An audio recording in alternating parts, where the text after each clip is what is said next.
Welcome to the Lenape Tribal Nations Native Power Hour, a public humanities broadcast. I'm Linda Little Bright Star Jackson, your host, and this is the native voice of Lenape Hokan and the Lenape Tribal Nation. I hope that you enjoy this episode.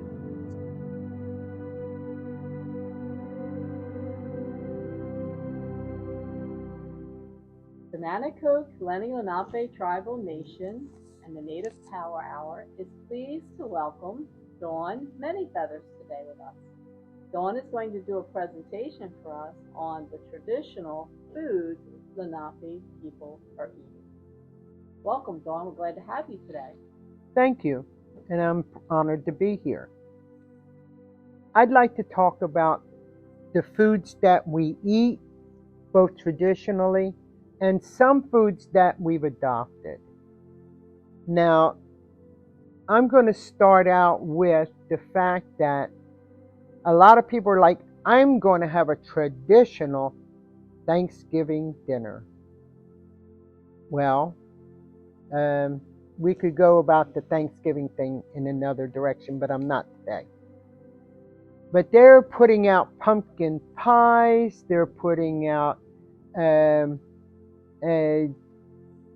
fried foods, they're putting out things that they consider, to be a traditional dinner. But we didn't have eggs to spare. Eggs were taken from birds like turkeys and some other birds that give a larger egg, because we didn't have chickens. Now, those eggs were preserved and used for special occasions. Sometimes they were buried in the ground to keep them cool and safe. But other times we didn't have milk. Cows were brought here. We didn't have beef or a big roast or flour for pies, because that was a commodity that was given to us after the Trail of Tears, when the reservations were given the commodities. A lot of times those commodities contained flour, because wheat is not indigenous to here. We used other grains. Now, the way fry bread was adopted by our people is those same commodities. One of the things we were given was flour. So the flour was tasted, and it was tasteless. So on the way back to the village, the bags of tasteless flour were thrown into the bushes, because nobody wanted to eat something tasteless, and we didn't know what to do with it at the time. So the French who camped near the reservations would go to these trails and pick up all this flour and make bread. Luckily, one of the Frenchmen showed our people how to make bread out of the flour. And since we fried a lot of things, which was not that much, but we did fry some things, we started frying that bread. And that's how fry bread was born. So in a way, it was adopted. And if you go to a powwow and they don't have fry bread, leave. It's not a powwow. But fry bread is something that people look for when they go to Native American gatherings. Be them native or non-native, they all look for that fry bread. So I'm going to go on about some of the important plants that we have. One being potatoes. Potatoes did not come from Ireland. I'm sorry to break your heart. Potatoes were cultivated by our families down south, like South America. They were brought here through trade routes, because our we used to have traders that go from village to village to village. And if we grew sassafras and the next village grew sage, this trader could trade the sassafras for the sage and other things that we necessarily wouldn't have or could grow. Now, as the traders went along, they also picked up recipes. Because some of the things that we were not familiar with, how are you going to know how to cook it? And how are you going to know how to use it? So the traders help educate our people about the use of these things. They would get the item, taste the item from someone who knew how to cook it, and then go on and do their cooking themselves. So a lot of the things, they're like, well, how did you get this, that, or the other? It was through trade routes, because white sage does not grow on the East Coast. Oh, you could if in a greenhouse, but that's modern stuff. We're talking about traditionally. Potatoes did not come from Ireland. When the Great Famine came, our people got potatoes together and sent them over there because the famine killed everything above the ground. Anything below the ground was safe. So they survived the famine from eating those potatoes. Not only were potatoes used for cooking, because when we cook in our traditional way, it's mostly boiling. We fried very few things, which I just said fry bread, but hey, very few things. The grease, the oil, or whatever we used to fry with was very, very scarce or very precious. The favorite of frying on the East Coast was bear grease. Not only did it have a good flavor, it kept a long time. Most animal fats, and deer does not have that much fat, most animal fats were kept for frying. When the animal was broken down, or during cooking, it would be cooled and scraped off the top and kept for frying, or for pemmican even.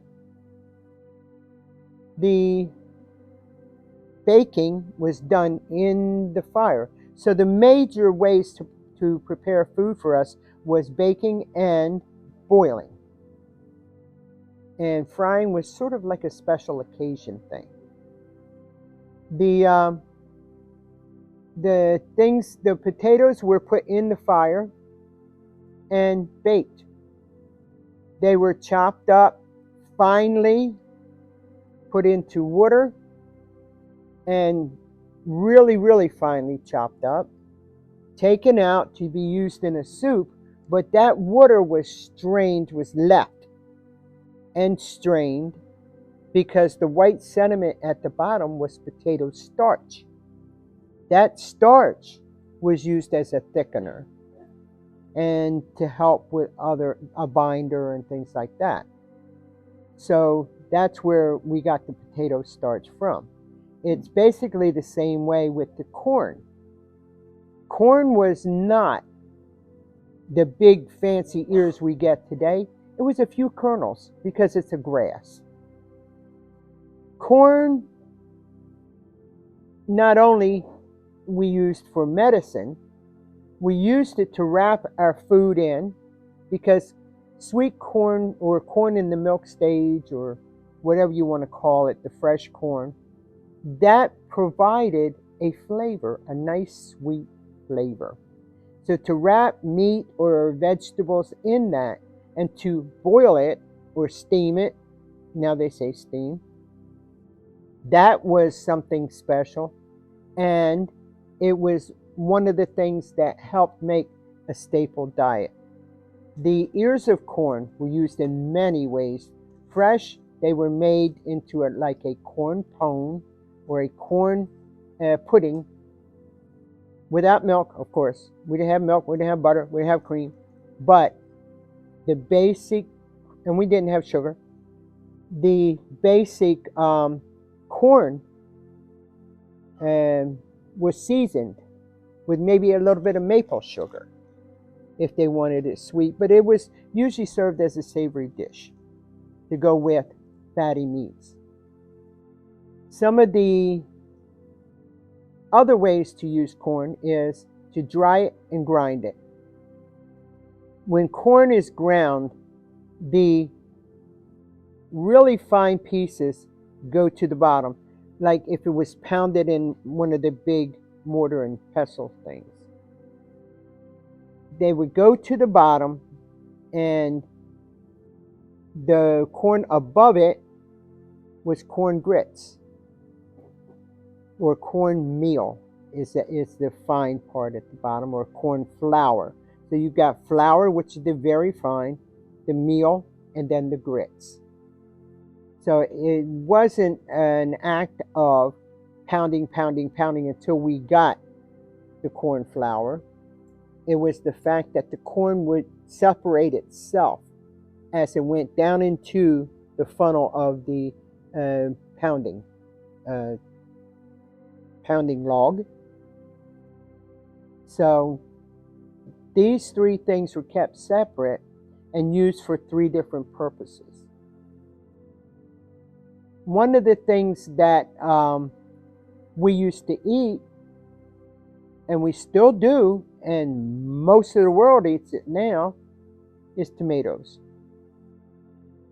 Tomatoes are juicy, they're good, they're seasonal.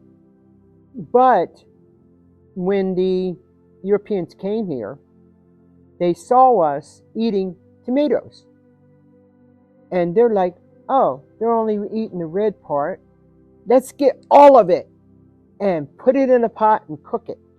And we'll have pot herbs and we'll have that fresh fruit. Well, the leaves and roots of the tomato plants are in the nightshade family, and they are poisonous. So a lot of those colonists that ate that died and blamed us as being red devils because we could eat that fruit and not die from it. If they weren't so greedy and ate the whole plant, they might be still alive even today, maybe. I don't know.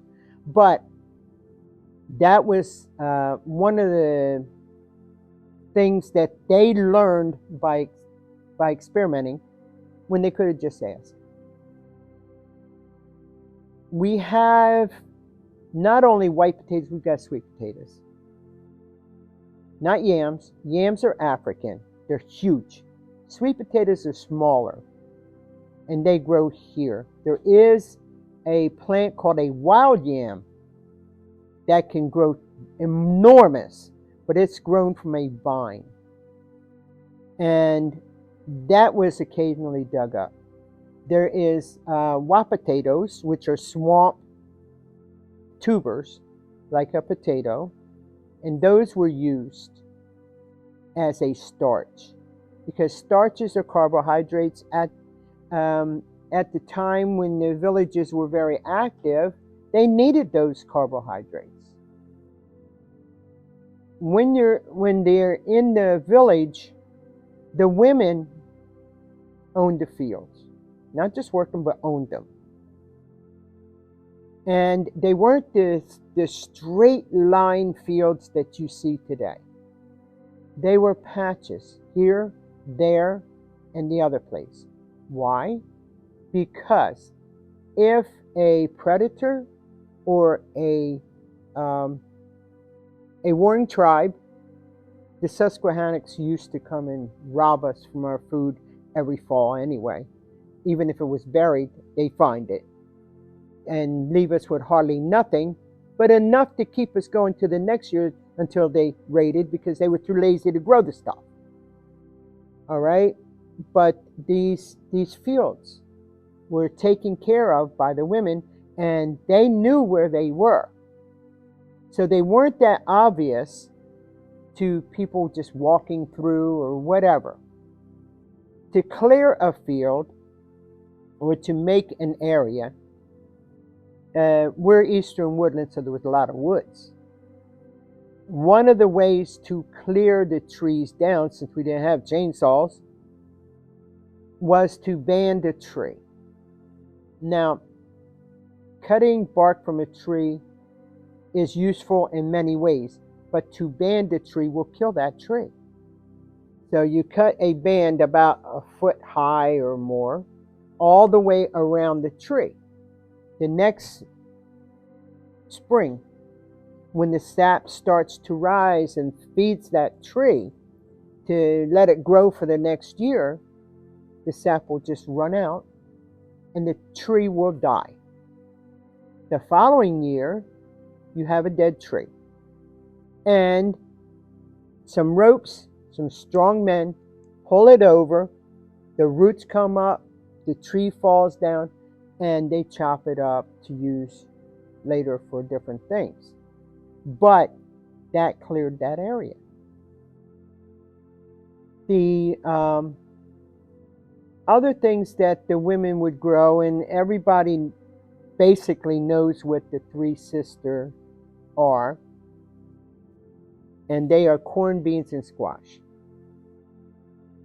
A mound is made.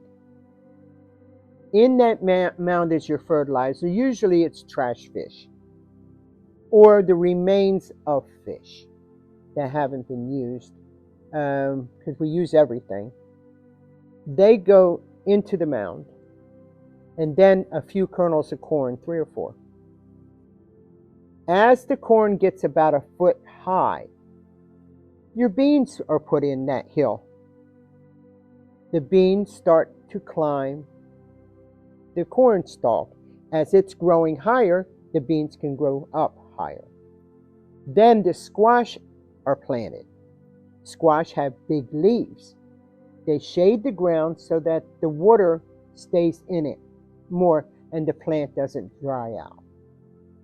So that's how the three sisters work. And a lot of times we like eating them together because it honors the three sisters and thanks us for the 3 things that we have gotten from them. Other plants that we have are wild rice. I've got a little bit of wild rice here. And this rice is black. This is also a grass seed. And it's found in swampy areas or in rivers, wherever it could grow, mostly in the other now states toward the north, almost to Canada. The seeds were taken, and most people are like, you boil them. Well, that's true to a point, but for a treat, they were taken and put in a piece of pottery. That broken pottery we used. We didn't throw it away. A piece of pottery. Put the seeds in there, and they will pop like popcorn. And the insides turn white. And it's better than popcorn. It really is. So you have popped rice. And the children love it. Well, so do the adults. They love it. Another thing that we used to do, and I still do at times, is I take corn after I dry it and put it in a dry pan, which would be a dry piece, same thing that you would with the rice, the dry piece of pottery. And just the dried corn, I like sweet corn, stir it around until it browns a little bit. It will soften to a nice, crunchy, soft texture, and that's called parched corn. Parched corn was used for a lot of different things. To eat as is, as a carbohydrate for energy. Scientists figured out all these vitamins and carbohydrates and all that stuff. But at the time, it kept us healthy, and that's all we cared about. The corn itself could be pounded because it's still soft and it's parched and it tastes good. Added water to it to make like a cornmeal mush. And that could be carried, the corn could be carried wherever, and just a little bit of water and you've got a meal. I was asked last night, well, what did you, the food that you talk about, isn't it bland? No, we have seasonings. One of the seasonings that we have is sumac. Sumacs are berries that grow wild into wild areas, the fields and things like that, where there's a lot of sun. And if you walk through, you'll see, well, not now because we're late in the fall, but toward the middle to end of summer, you'll see these plants with, looks like grapes upside down. They're pointy and they're little clusters, or some that hang down. Now that's sumac. What it's best known for is Indian lemonade. So you take the sumac berries, you put them in a bag, you put water on them, come back the next day, and it's pink. If you taste it, it tastes lemony.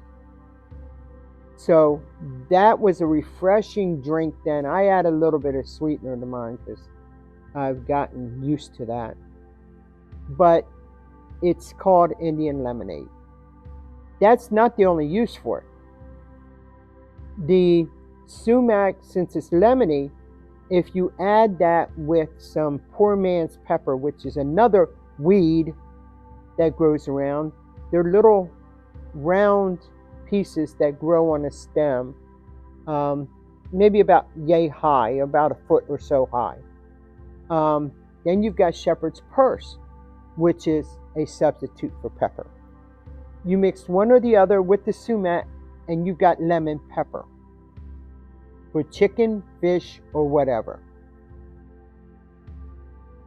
The lemon pepper is a seasoning for our foods. Lemon pepper can be used on any meat or fish.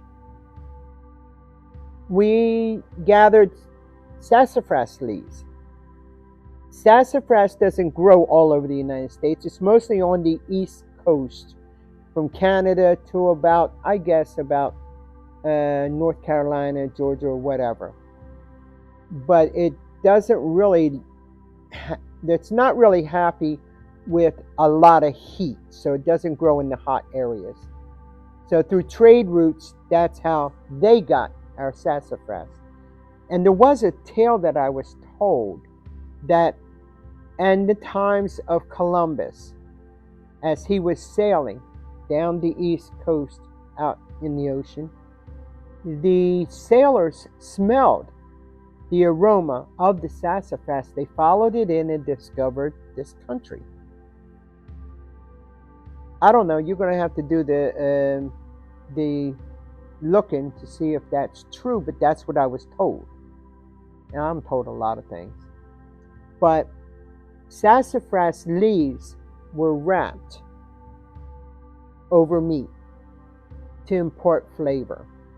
In the spring, I gather sassafras leaves when they're small and they're fuzzy and they're cute and dry them.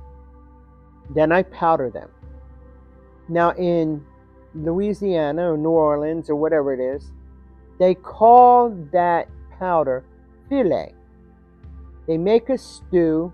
They season and thicken that stew with the sassafras powder, which is now called filet gumbo. So that's where that came about. The sassafras root makes a refreshing tea. In the winter, if you drink it, it thickens your blood so you don't get cold as easy. In the summer, it thins your blood so you don't get hot as fast. So it's more like an antifreeze for your system. The sassafras bark, I don't have too much to use with that, other than the fact that sassafras wood, the bark included, is good if you're smoking meats. It imparts a good flavor. There's been a lot of talk through all of these scientists and stuff. Oh, it's carcinogenic. I'm not dead yet. And I've been drinking sassafras tea since I was a baby. The sassafras was also the first flavoring for root beer. So that is a good, important plant to have around.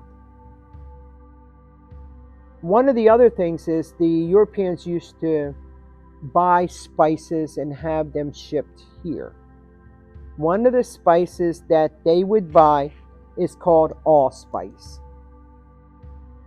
These are allspice berries, and these were imported to be ground and used in spice cakes or spice cookies or sometimes meats and things to add flavor. Well, this was very, very expensive, and only the people who had a lot of money could get it. So our people showed them in the swampy areas they could get what we call now spice berries. Spice berries grow in basic wet areas. I say swamp. And the plant itself grows a little green berry that turns red toward fall, and then you dry them and keep them. Hold on a second. I got it. Hold on a second. Hello? Hello? Hello? Okay. Yeah, my phone's back there, Diane. So we dry the spice berries and we grind them. Now these spice berries are more aromatic.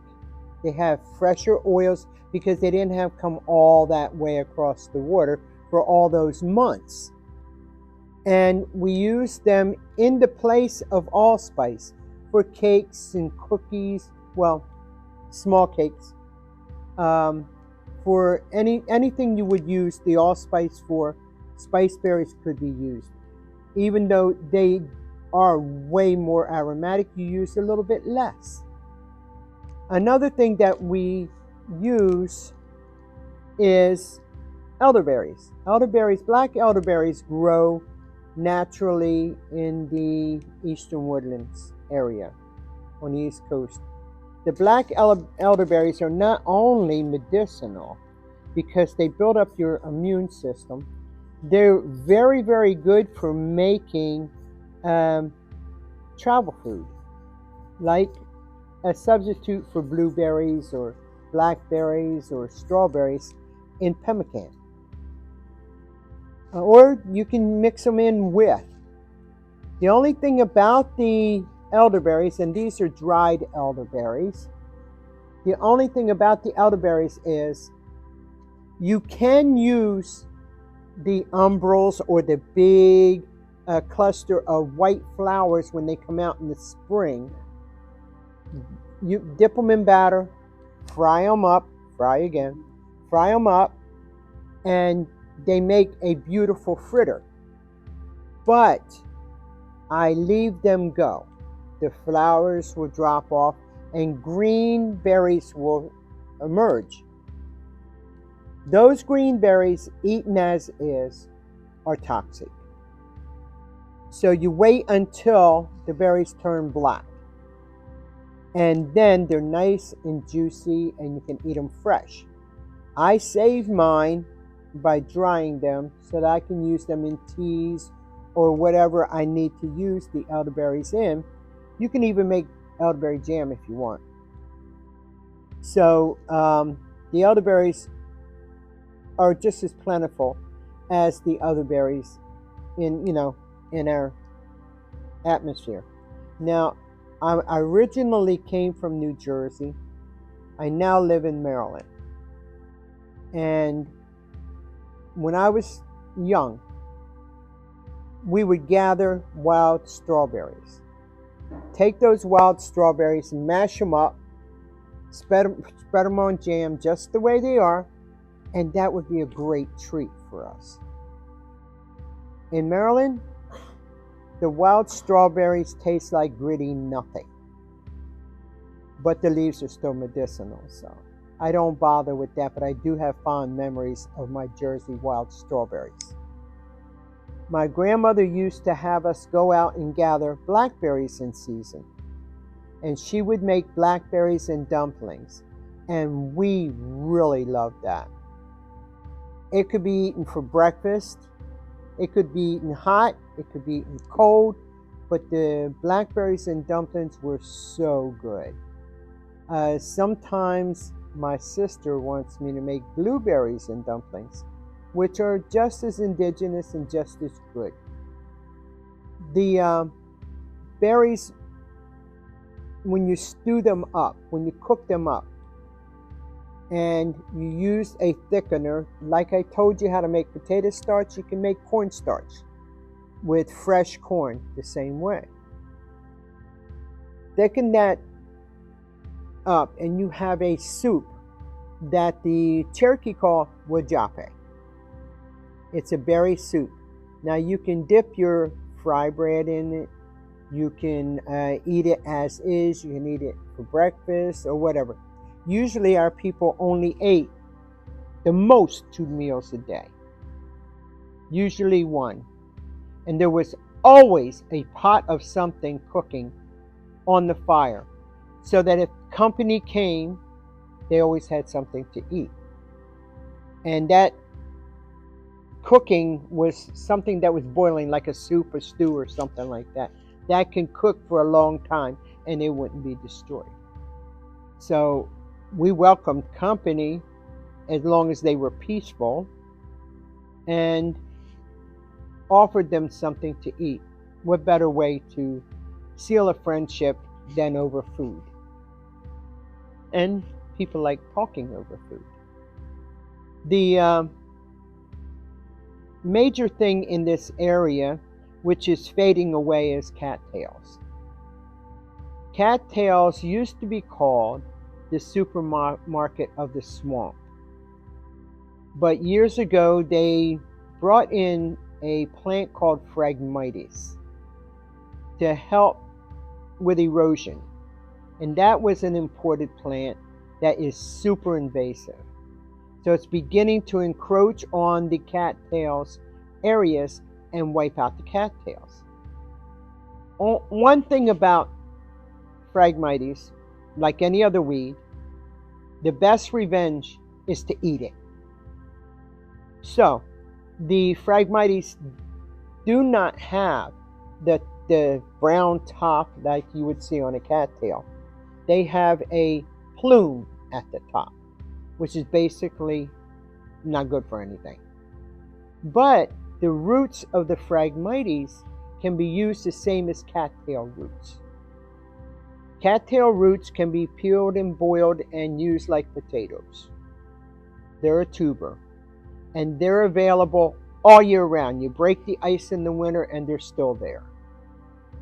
In the spring, cattails grow a shoot, which is very tender and very nice, and you can cook it like asparagus. If that shoot gets larger, then it will turn into a green head at the top. That can be taken and boiled and eaten like corn. It has a core in the center, and the outside can be eaten like corn. If that goes a little bit further in the growing season, like around June in this area, pollen grows, and the pollen is very grainy, so it's easy to gather. We just tilt the head over, shake it into a paper bag, and after a while we've got pollen to make baked goods or breads or whatever you want to call. Then after the pollen's gone, there's a brown head on the cattail. That is good for um, fires, to start a fire and to keep it going. A lot of times when warriors went from one village to another, they would have cattails with them and carry the fire with them from one village to another. And since the cattail is so dense, the fire would keep going and going, so that the fire itself would be able to be carried long distances. Now, the other thing cattails were used for is for the filling of disposable diapers. Let's put it that way. We were the first to make disposable diapers, and that was a piece of flexible bark or big leaves filled with a fiber, and usually cattail fibers were used. Sometimes moss was used, but those were disposable diapers. Take it off, throw it away. So cattails were very, very important, and still are, if we can get rid of the Phragmites. Down where I live now, they brought in an animal called a nutria to eat Phragmites, but they are not particular whether they eat Phragmites or cattails. So, about a month ago, the state of Maryland wiped out thousands of nutria because they're in the rodent family and they reproduce very easily, and they were really wrecking these swampy areas. I don't know why they didn't offer them to eat, because we eat muskrat. Muskrat are really, really important to our people. The deer, the turkey. We didn't have a lot of sheep. We didn't have sheep. We had bear. Bear was very important because the bear could last a very long time in the village for food. Bighorn sheep were available, but in the mountainous areas and not here. The elk, moose, and all were farther north, but they were very big and important animals for feeding villages. So, and of course, fish, shellfish, lobster, all kinds of things like that. Now, during the spring, a group of Indians would go to an island area. During that time, they would fish, they would hunt for shellfish, they would gather any water creature that they could find. And in the meantime, they would make some salt from the salt water. Now, they would dry all this while they were there, and in the fall they would come, and that would be their contribution to the village for the seafood. The dried clams and so on and so forth were usually boiled into a stew, and that would be, for lack of a better description, the seafood stew. So that was important also. We learned to adapt to a lot of things. One of them being dandelions, which are not indigenous to here, but very common. And all of the dandelion is edible. The roots, chopped up and roasted, are a great substitute for coffee without caffeine. The roots are also a diuretic, as the whole plant is also.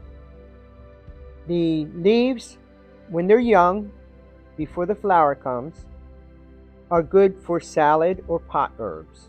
Pot herbs is when you take a bunch of leaves from a plant, put it in a pot, season it up, and cook it until it's tender, and you eat it.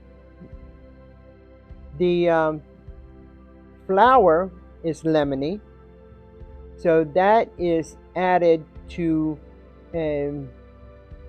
well, now we make fritters with it, dip them in a batter and fry them up.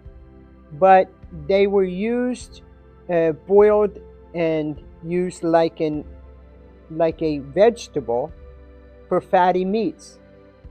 Because of the lemon flavor, the meats are not as rich and better to eat them that way. Now I make dandelion jelly in the spring, and that tastes like lemon and honey sunshine. It's really good. The dandelion was brought here as a food source by the Europeans. So that's one of the foods we adopted and adapted to. Sugar is another thing that we have adopted and adapted to, and it's not a good thing, because some of the foreign foods like wheat, sugar, and other foreign foods that have come here, our bodies are not built to assimilate that genetically. So that's why we have so much diabetes and health problems, because our body's not used to eating these things or absorbing the nutrients from them. It's like taking a cup of tea or a pill. If you take that cup of tea, your body says, "Oh, good," and absorbs it. That pill, they're like, "This is a foreign substance. What am I going to do with that?" And that's basically how the medicines work and the foods work, because anything you put in your mouth is medicine, be it your dinner, your breakfast, or an intentional cup of tea to cure a problem or to rebalance your system. So the teas can be also used as flavorings. We did not go around and eat bland food. You wouldn't want it, and I wouldn't want it. So one of the things you probably know is we made sugar from trees. Maple sugar is the most common because the maple sap flows faster and more abundant. But in the fall, your elms, a lot of them, your maples, some of your beech, and other trees that do not have a lot of tannins in them, the leaves will turn in the fall. The redder the leaf, the sweeter the tree sap. So if you look out and you see a tree that you can tap, tie a ribbon around it, and in the spring tap it. It takes 60 gallons, I believe, or between 40 and 60 gallons of maple sap to make 1 gallon of maple syrup. Well, it's going to take a lot more to make tree sugar because it's not quite as sweet. And that's why they don't tap the other trees. But they do use a birch syrup and boil it down to make a substitute for wintergreen. Instead of getting the plant itself, which is really good, I've had the berries and all, they use this bark from the tree and boil it down as a substitute. We don't know any different, right? I do. So if you're going to go out foraging and you're going to go out and supplement your family's food source, don't ever let anybody tell you it's free. It takes time, it takes energy, and it takes knowledge. All of those are costly but well invested attributes.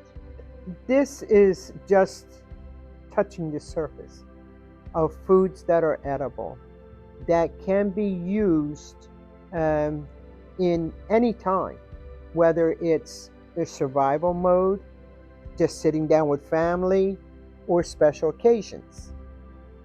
My my hope for you is to try these things, but with the guidance of someone who already knows what they are and how to prepare them. Once you have them prepared in the best way possible, then you'll find out that you have treasures that you can just go out and get. You'll never go hungry. Now, the thing I want to leave you with is, if you really are interested in gathering food for your family, get someone who's already done it. Get someone who knows what the plants look like all year around, because they may look different in the spring, and you may gather a certain part of that plant in the spring. Then in the summer, you may gather another part of that plant, and it looks a little more different. In the fall, you may harvest the end, and in the winter, you enjoy. Thank you for listening to me, and thank you for spending your time learning with me, and hopefully you'll try some of these. Well, thank you, Dawn. Manyfeathers. We've really enjoyed this presentation on the Lenape plants and foods. I just have a few questions for you. I'd like to ask, could you just tell us a little bit about yourself? I'm a Lenape Indian. I was born and raised in New Jersey. I am a longtime member of the Nanakoleni Lenape Indians of New Jersey. Because of my culture, I research more and more and more the ways of my people, including the foods, which are fascinating to me. Excellent, Dawn. And has there been someone that has influenced you in some way with the types of things that you have learned, or about the foods or the plants? My grandma, Susie, used to make those blackberries and dumplings, and they were awesome. She couldn't cook much else, but they were good. My grandma Hannah, she would show us different plants for medicine and for food, and we do that. In the summertime, Mom would go to work and we'd be let loose in the woods behind the house, and instead of coming up for lunch or whatever, we'd go grab some berries or something like that and eat that. So yeah, it's all the people that when you're a kid you watch and you learn from. Excellent. And how about, would you have a message or something that you would like to share with, I know you had mentioned about making sure that you do your research. Could you give someone who's interested in learning more about the different types of foods and different plants, would you have some type of suggestion that you would give them, or a little bit of suggestion that you would give them on what to do to continue to do their research? Or It depends on what foods you're looking for. If you're looking for wild edibles, which are just plants, speak to someone who is an authoritative person on that subject. Ask them, can I take a walk with you in the woods? Can you show me this, that, and the other? I purposely did not mention mushrooms. I don't do mushrooms. I go to the grocery store, I get my mushrooms. If I die, I sue them.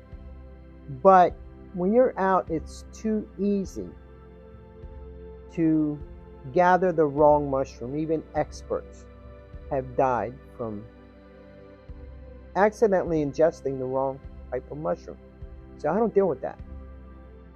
And I don't encourage anybody to do anything that I wouldn't do.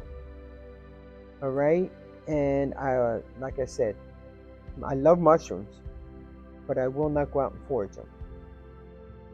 One other thing is, be careful that you really know what that plant is.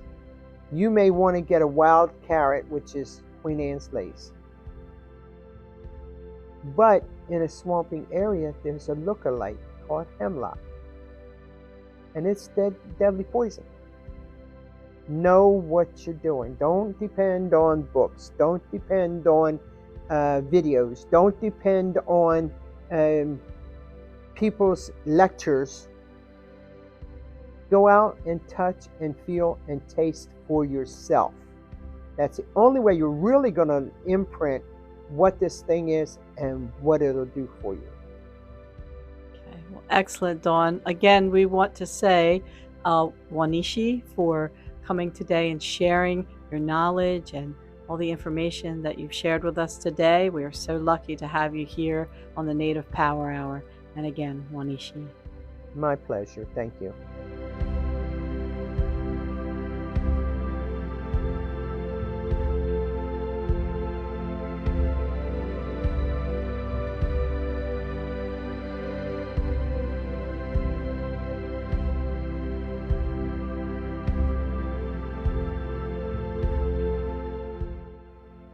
I hope that you enjoyed this episode of the Nanticoke, Lenni, Lenape Tribal Nations Native Power Hour, Lenape Foods with Dawn Manyfeathers. The Native Power Hour has been made possible by a grant from the National Endowment for the Humanities, Sustaining Humanities through the American Rescue Plan in partnership with the Association of Tribal Archives, Libraries, and Museums. Make sure to like, share, and subscribe, and catch our next episode, Making Native American Chokers with tribal artist Linda Taylor. And again, my name is Linda Little Bright Star Jackson, and I will see you next time on the Native Power Hour. Wanishi.